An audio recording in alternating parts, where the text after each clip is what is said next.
ಇನ್ನು ಈ ದಂಧೆ ಬಗ್ಗೆ ಕಾರ್ಮಿಕ ಸಚಿವ ಸಂತೋಷ್ ಲಾಡ್ಗೆ ಗೊತ್ತೇ ಇಲ್ವಾ ಹಾಗಾದ್ರೆ? ಇನ್ನು ಅಂಧ ದರ್ಬಾರ್ ನೋಡಿಯೂ ಸುಮ್ಮನಿದ್ದಾರ ಹಾಗಾದ್ರೆ ಅಧಿಕಾರಿಗಳು? ಕಾರ್ಮಿಕ ಇಲಾಖೆಯ ಸಚಿವರಿಗೆ ಈ ಸುದ್ದಿಯೇ ಗೊತ್ತಿಲ್ವಾ? ನಮ್ಮ ಈ ಸುದ್ದಿ ನೋಡಿದ ಮೇಲಾದ್ರೂ ಕೂಡ ಎಚ್ಚೆತ್ಕೊಳ್ತಾರ ಹಾಗಾದ್ರೆ? ಪ್ರಾಯೋಗಿಕವಾಗಿ ಒಂದು ಅಂಗಡಿಯಲ್ಲಿ ರಹಸ್ಯ ಕಾರ್ಯಾಚರಣೆ ಆಗಿದೆ.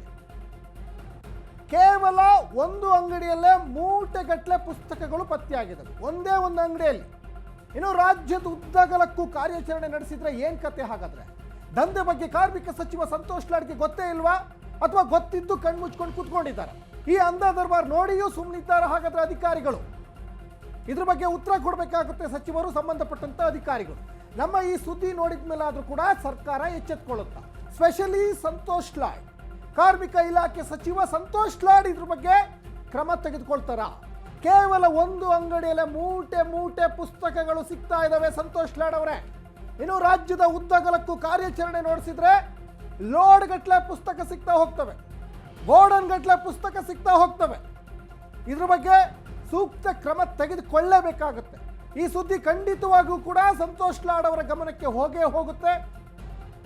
ಈ ಸುದ್ದಿ ನೋಡಿದ ಮೇಲಾದ್ರೂ ಕೂಡ ಎಚ್ಚೆತ್ಕೊಳ್ಳೇಬೇಕು ಸಂತೋಷ್ ಲಾಡ್ ಅವರು. ಯಾಕಂದ್ರೆ ಅನೇಕ ಮಕ್ಕಳ ಭವಿಷ್ಯ ಇದು. ರಾಜ್ಯದಾದ್ಯಂತ ಎಷ್ಟಿವೆ ದಂಧೆ ಮಾಡ್ತಾ ಇರುವ ಈ ತರಹದ ಅಂಗಡಿಗಳು? ಹಾಗಾದ್ರೆ ಈ ಗುಜರಿ ಅಂಗಡಿಗಳಿಗೆ ಮಕ್ಕಳ ಪುಸ್ತಕಗಳು ಬಂದಿದ್ದು ಹೇಗೆ? ಯಾರ ಮುಖಾಂತರ ಬಂತು? ಬಡ ಮಕ್ಕಳ ಪುಸ್ತಕಗಳನ್ನು ಗುಜರಿ ಅಂಗಡಿಗೆ ಹಾಕ್ತಾ ಇರೋದು ಯಾರು? ಈ ಘನಂದಾರಿ ಕೆಲಸದ ಹಿಂದೆ ಇರೋ ಮಹಾನುಭಾವ ಯಾರು? ಹಾಗಾದ್ರೆ ದೊಡ್ಡ ಮಟ್ಟದಲ್ಲಿ ತನಿಖೆ ಮಾಡಬೇಕಾಗುತ್ತೆ. ಬಡವರ ಹೊಟ್ಟೆ ಮೇಲೆ ಹೊಡೆದು ಸರ್ಕಾರ ದುಡ್ಡು ಮಾಡಬೇಕಾ? ಹಾಗಾದ್ರೆ ಕಾರ್ಮಿಕರ ಮಕ್ಕಳ ಪುಸ್ತಕಗಳ ಮೇಲೂ ಬಿದ್ದ ಹಾಗಾದ್ರೆ ಭ್ರಷ್ಟರ ಕಣ್ಣು. ರಾಜ್ಯದಾದ್ಯಂತ ಎಷ್ಟಿವೆ ಹಾಗಾದ್ರೆ ದಂಧೆ ಮಾಡ್ತಾ ಇರುವಂತಹ ಈ ತರಹದ ಅಂಗಡಿಗಳು? ಈ ಗುಜರಿ ಅಂಗಡಿಗಳಿಗೆ ಮಕ್ಕಳ ಪುಸ್ತಕಗಳು ಬಂದಿದ್ದು ಹೇಗೆ? ಇದ್ರ ಬಗ್ಗೆ ಒಂದು ಸಮಗ್ರವಾದಂತಹ ಒಂದು ತನಿಖೆ ಮಾಡಬೇಕಾಗ್ತದೆ. ಇದ್ರ ಬಗ್ಗೆ ಒಂದು ಚೈನ್ ಲಿಂಕ್ ಇದ್ದಂತೆ ಕಾಣಿಸ್ತಾ ಇದೆ. ಇದು ಯಾರ ಒಂದು ಕೈವಾಡದಿಂದ ಈ ಪುಸ್ತಕಗಳು ಗುಜರಿ ಅಂಗಡಿಗೆ ಸೇರ್ತಾ ಇದ್ದಾವೆ? ಇದರ ರೆಸ್ಪಾನ್ಸಿಬಿಲಿಟಿ ಯಾರು ತೆಗೆದುಕೊಳ್ಬೇಕಾಗುತ್ತೆ? ಹಾಗಾದ್ರೆ ಸಚಿವರಿಗೆ ಈ ವಿಚಾರ ಗೊತ್ತಿದೆಯಾ ಅಥವಾ ಗೊತ್ತಿಲ್ವಾ? ಗೊತ್ತಿದ್ದು ಕಣ್ಮುಚ್ಕೊಂಡು ಕೂತ್ಕೊಂಡಿದ್ದಾರ? ಸಂಬಂಧಪಟ್ಟಂತ ಅಧಿಕಾರಿಗಳು ಕಣ್ಮುಚ್ಕೊಂಡು ಕೂತ್ಕೊಂಡಿದ್ದಾರ? ಲಾಟ್ ಗಟ್ಟಲೆ ಪುಸ್ತಕಗಳು ಇವತ್ತು ಒಂದು ಗುಜರಿ ಅಂಗಡಿಯಲ್ಲಿ, ನೀವೇನು ದೃಶ್ಯಗಳಲ್ಲಿ ಗಮನಿಸ್ತಾ ಇದ್ದೀರಲ್ಲ, ಇದು ಕೇವಲ ಒಂದೇ ಒಂದು ಗುಜರಿ ಅಂಗಡಿಯ ಪುಸ್ತಕ.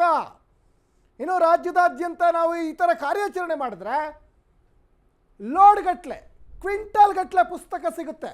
ಎಲ್ಲವೂ ಕೂಡ ಕಾರ್ಮಿಕರ ಮಕ್ಕಳಿಗೆ ಓದಲಿಕ್ಕೆ ಮೀಸಲಿಟ್ಟಂತಹ ಪುಸ್ತಕಗಳು.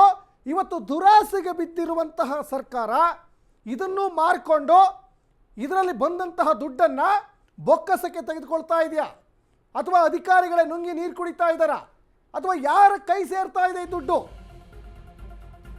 ಇನ್ನು ಮಕ್ಕಳಿಗೆ ಕೊಡದ ಮೇಲೆ ಅನಾವಶ್ಯಕ ಸ್ಕೂಲ್ ಕಿಟ್ ಯಾಕೆ ಬೇಕು? ಹಾಗಾದ್ರೆ ಶೈಕ್ಷಣಿಕ ಸಹಾಯಧನಕ್ಕೆ ನಿಧಿ ಇಲ್ಲ ಅನ್ನುವಂತಹ ಸರ್ಕಾರ, ಆದರೆ ಅನಾವಶ್ಯಕ ಟೆಂಡರ್ಗಳಿಗೆ ಹಣ ಬಿಡುಗಡೆ ಯಾಕೆ ಮಾಡಬೇಕು? ಮೂಲ ಯೋಜನೆಗಳನ್ನು ನಿರ್ಲಕ್ಷಿಸಿ ಹಗರಣಗಳಿಗೆ ಯಾಕೆ ಒತ್ತನ್ನು ಕೊಡ್ತಾ ಇದೆ ಈ ಸರ್ಕಾರ? ಇನ್ನು ಹೆರಿಗೆ ಮದುವೆ ಸಹಾಯಧನ ಈ ಕಾಂಗ್ರೆಸ್ ಸರ್ಕಾರ ಕೊಡ್ತಾ ಇಲ್ಲ ಅಂತ ಅನೇಕ ಜನ ಇವತ್ತು ತಮ್ಮ ಅಳಲನ್ನು ತೊಡ್ಕೊಳ್ತಾ ಇದ್ದಾರೆ. ಸಚಿವರ ರಾಜೀನಾಮೆಗೆ ಪಟ್ಟು ಹಿಡಿದಿದ್ದಾರೆ. ನೆರವು ಕಾರ್ಮಿಕ ಸಂಘಟನೆಯಿಂದ ಸಚಿವರಿಗೆ ಈಗ ಡೆಡ್ಲೈನ್ ಕೊಟ್ಟಿದ್ದಾರೆ. ಮಕ್ಕಳಿಗೆ ಕೊಡದ ಮೇಲೆ ಅನಾವಶ್ಯಕ ಸ್ಕೂಲ್ ಕಿಟ್ ಯಾಕೆ ಕೊಡ್ತಾ ಇದ್ದೀರಾ? ಗುಜರಿ ಅಂಗಡಿ ಸೇರೋದಾದ್ರೆ ನೀವು ಈ ಯಾಕೆ ಹಣ ಬಿಡುಗಡೆ ಮಾಡ್ತಾ ಇದ್ದೀರಾ?